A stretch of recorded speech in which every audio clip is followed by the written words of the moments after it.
Bonjour à tous, on se retrouve aujourd'hui pour les résultats de NXT du 27 mai 2020. Et bien sûr, n'hésitez pas à aller sur mon Utip, voilà, juste regarder une pub ou deux, voilà, pour m'aider et pour aider cette chaîne. Merci d'avance.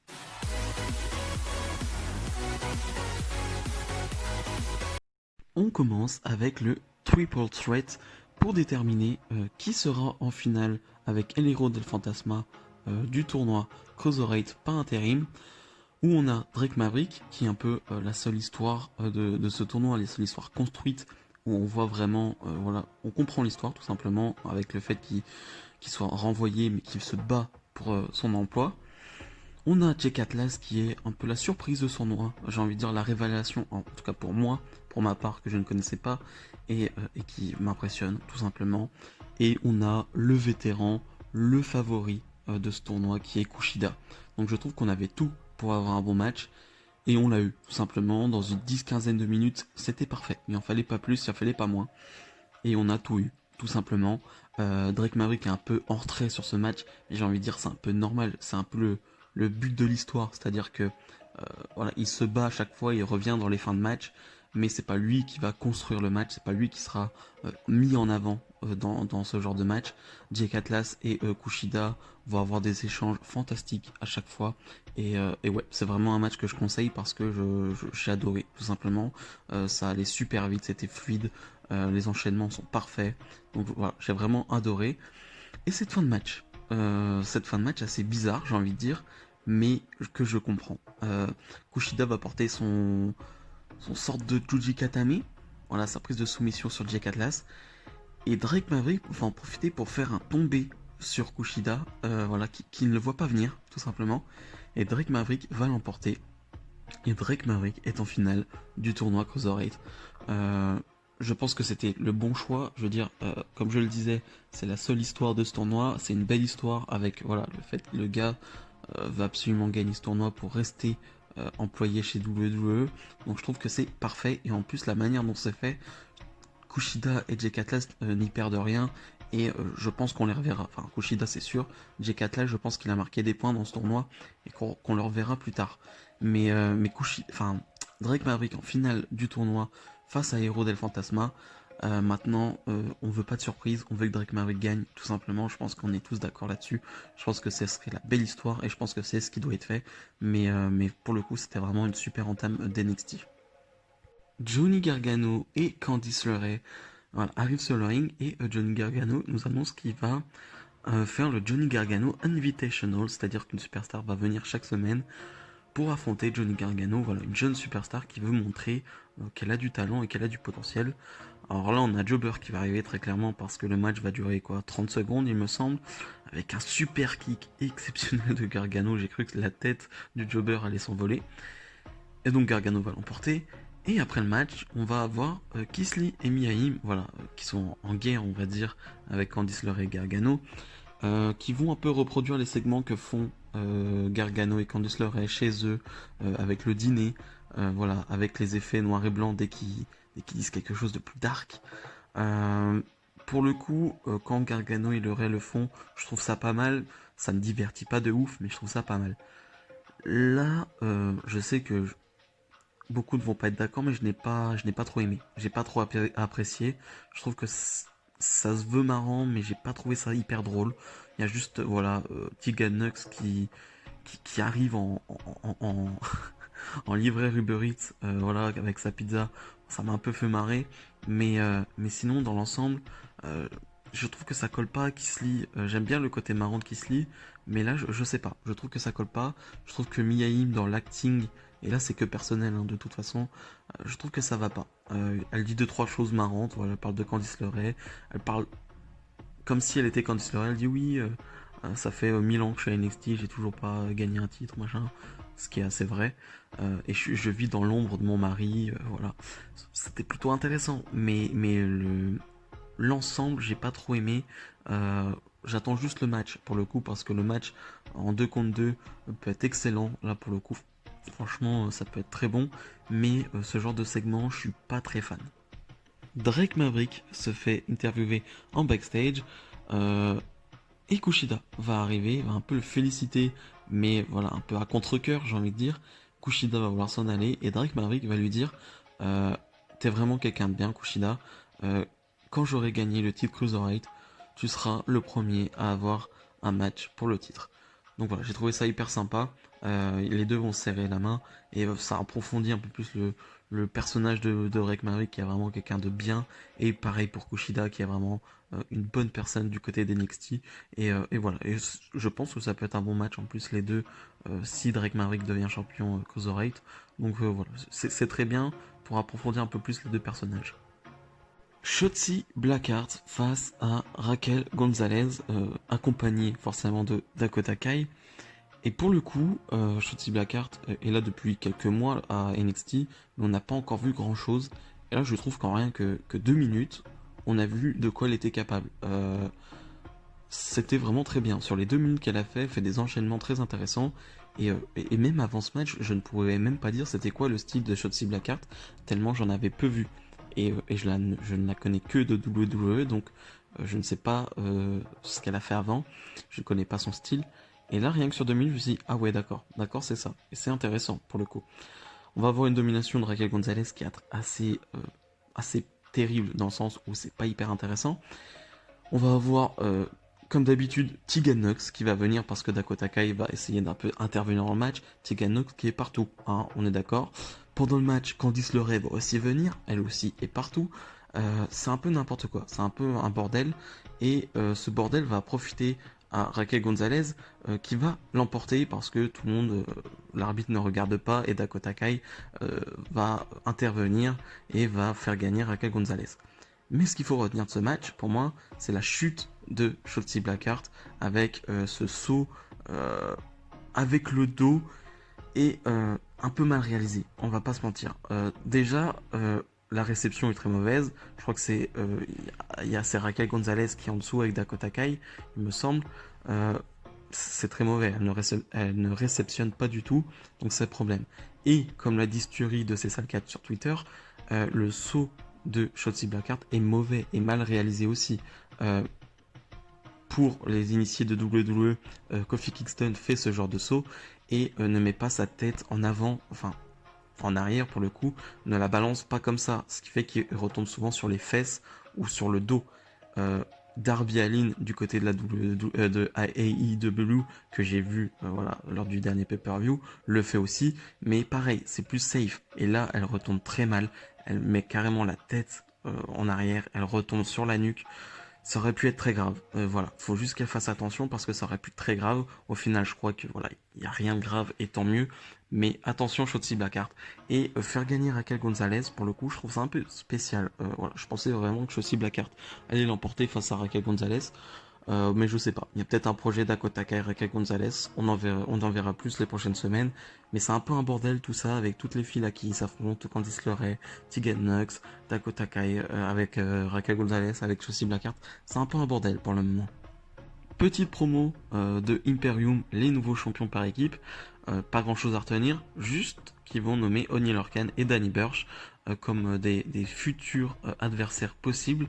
Donc voilà, j'imaginais ça parce que ces dernières semaines on voyait Danny Burch et Oney Lorcan gagner face à des jobbers la plupart du temps, mais on les voyait quand même à l'écran. Et je suis pas un très grand fan d'eux, mais au moins ça va faire un peu de nouveauté dans cette division tag, avec de nouveaux matchs, de nouveaux aspirants au titre avec les nouveaux champions. Donc je trouve ça pas mal.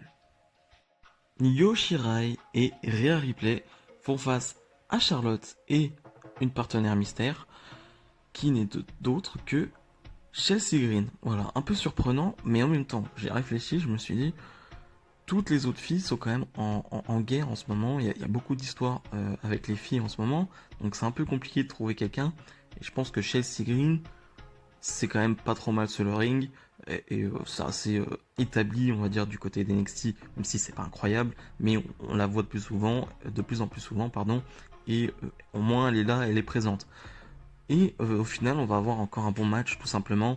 J'en ai pas parlé depuis le début du show, mais l'ajout du public, voilà, de gens du Performance Center, de gars d'NXT, qu'est-ce que ça change tout. T'as vraiment l'impression de voir du catch, tout simplement, de voir de vrais bons matchs quand ils sont vraiment bons. et t'es dedans, tout simplement. C'est vivant, comme je l'ai déjà dit pour Raw, et ça va tout changer quand même pour les prochaines semaines. Mais revenons sur ce match où, tout simplement, comme je disais, c'est très bon. Chelsea Green ne fait pas tâche dans le match, pour le coup. Forcément, elle va prendre celle qui va prendre le plus cher, j'ai envie de dire, celle qui va prendre le plus de prises et de coups, mais elle ne fait pas du tout tâche. Et ça va se jouer sur une mauvaise communication entre Io Shirai et Rhea Ripley. Charlotte va en profiter et voilà, avec un tombé en mettant les pieds sur les cordes, donc en trichant, elle va remporter ce match. Euh, un peu bizarre, j'ai envie de dire. Je pensais que très clairement qu'avec la venue de Chelsea Green dans ce match, c'était elle qui allait prendre le tombé. Euh, Franchement, qu'est-ce que ça coûtait que Chelsea Green prenne le tombé dans ce match? Rien du tout. Alors je sais pas s'ils veulent construire un truc avec Chelsea Green derrière. J'ai pas l'impression parce que le prochain match c'est un triple threat entre Io Shirai, Charlotte et Rhea Ripley. Donc je comprends pas trop.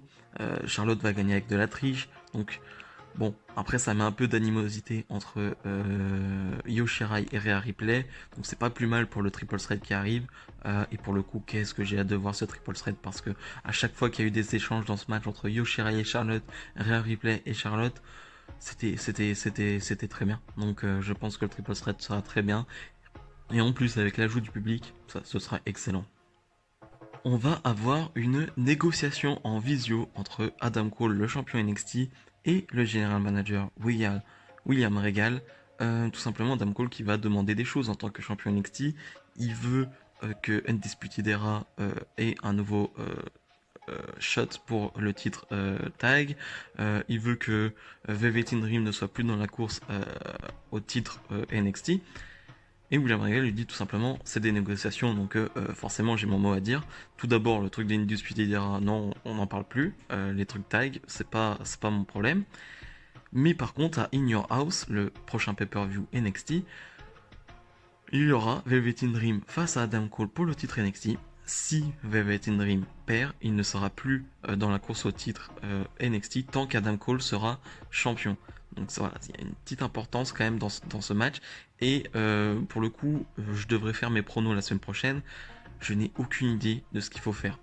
Adam Cole est un excellent champion NXT, il l'est depuis tellement longtemps et c'est tellement mérité parce qu'il fait de l'excellent boulot. Et en même temps, Velveteen Dream stagne un peu en ce moment, sans l'apport du public, sans les promos, c'est un peu moins bien, il y a un peu moins de mystique, un peu moins de rêve, on va dire tout simplement. Et je sais pas, est-ce qu'il faut l'envoyer dans le roster principal? Est-ce qu'il faut le faire gagner le titre NXT? Est-ce qu'il faut le faire tourner? Est-ce qu'il faut qu'il soit heal? Je ne sais pas. Je suis un peu perdu pour ce match. Mais on verra. On verra la semaine prochaine ce que je vais pronostiquer d'ici là. Tommaso Ciampa va affronter un jobber sous les yeux de Scarlett Bordeaux qui va être ringside, qui va bien observer. Il va y avoir des jeux de regard entre Scarlett Bordeaux et Tommaso Ciampa. Tommaso Ciampa va l'emporter assez rapidement et il va y avoir une vidéo de Karrion Kross tout simplement qui va dire que oui, comme l'a dit Tommaso Ciampa la semaine dernière, il est spécial, mais que NXT TakeOver aussi c'est spécial. Et voilà, que à NXT TakeOver justement, Karrion Kross va faire ressentir à Tommaso Ciampa des choses qu'il n'a jamais ressenties. Et il va finir par un tic-toc. Et tout simplement, très bien hein, la petite vidéo de Karrion Kross, mais rien que les petits regards de Scarlett Bordeaux qui est excellente, hein, franchement il n'y a rien à dire, dans son rôle de manageuse, rien que ça suffit en fait. T'as pas besoin d'interaction, t'as pas besoin de physicalité, et c'est très bien. On a déjà eu de la physicalité entre les deux, et là juste des petites vidéos, Scarlett Bordeaux qui joue son rôle, c'est très bien, ça te hype un peu plus pour le match et c'est parfait. Le main event, Timothy Thatcher face à Matt Riddle dans un match en cage, mais pas vraiment une cage. Vous allez le voir en photo si vous ne l'avez pas vu. C'était une cage, mais vraiment type MMA, type UFC, où tout simplement il n'y a pas de cordes. Les cordes sont enlevées, il n'y a pas de coin.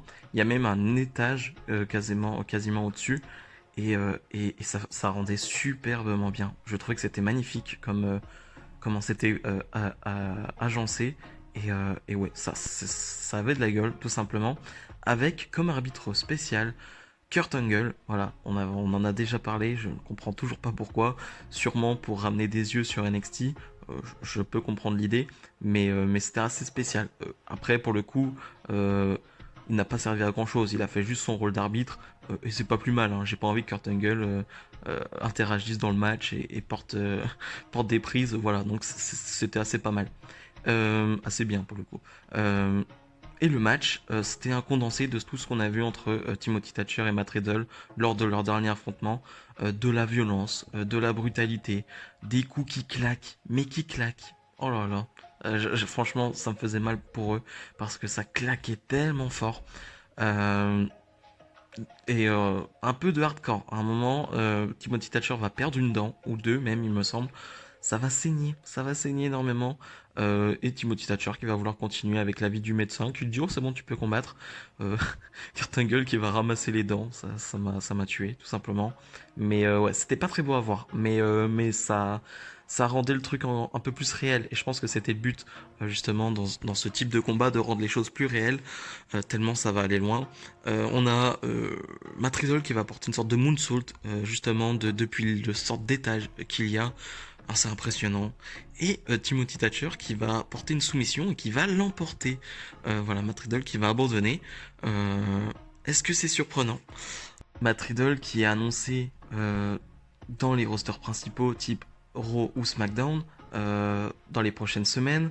Alors lui donner une défaite, est-ce que ce serait un adieu, on va dire, et pour pusher Timothy Thatcher en tant que voilà le gars qui a envoyé tout simplement renvoyé, on va dire, Matt Riddle d'NXT. Est-ce que on veut moi ce que j'aimerais aussi c'est que Timothy Thatcher avec ce genre de match là, ça devienne j'ai vu Ryan Satin, je sais pas si vous connaissez sur Twitter qui est un journaliste catch américain qui parlait que ce serait vraiment très cool que ce type de match devienne genre une spécialité de Timothy Thatcher, tu vois. Genre que ce soit le truc pour être impressionnant NXT, pour, tu vois, le truc domination, de domination à NXT, Timothy Thatcher, qui est ce truc-là, ce truc fort. Et je trouvais ça très bien pour le coup, ça serait vraiment cool. Franchement, j'aimerais bien revoir ce type de match parce que c'était vraiment top. Et pour en venir à Matt Riddle, je pensais clairement qu'il allait gagner. Pour le coup, je pensais clairement qu'il allait gagner, que ce programme de Weekly allait se terminer sur une victoire du face Matt Riddle. Mais non. Donc pour le coup, je pense vraiment que Matt Riddle va aller dans le roster principal et que c'est pas plus mal si ça se termine là-dessus parce qu'au moins ça push quand même Timothy Thatcher et c'est quand même le but si Matt Riddle se casse d'NXT que Timothy Thatcher reste quelqu'un de fort et de crédible. Donc je trouve que c'est plutôt une bonne idée si c'est ça l'idée. Bilan de cet NXT. Déjà, on va encore en parler, mais l'ajout de la foule, ça change tout hein, quand même. T'as vraiment l'impression d'assister à un vrai show et t'es tout de suite plus investi. Et j'ai trouvé excellent cet NXT. Alors, comme d'habitude, les côtés promo, divertissement, pas ouf, on va dire, entertainment. Voilà, j'ai pas trop aimé le segment Miaim Kisly, mais tout ce qui est match, j'ai adoré. Tous les matchs sont excellents, sont d'un bon niveau, et avec l'ajout du public, comme je le disais, t'as vraiment l'impression d'assister à de bons matchs, et ça change tout simplement. Donc, je garde un peu plus le sourire là, en cette fin de show parce que les dernières semaines j'étais un peu blasé d'NXT sans public. Voilà, j'ai l'impression de voir des bons matchs, mais est-ce que j'étais vraiment investi dedans? Pas vraiment. Et là, ça me redonne le sourire tout simplement et je suis très content. J'ai juste hâte d'être au prochain pay-per-view parce qu'il y a des gros matchs d'annoncer et ouais, c'est juste génial NXT quand c'est comme ça. Si cette vidéo vous a plu, n'hésitez pas à commenter et à liker, ça fera du bien à la chaîne.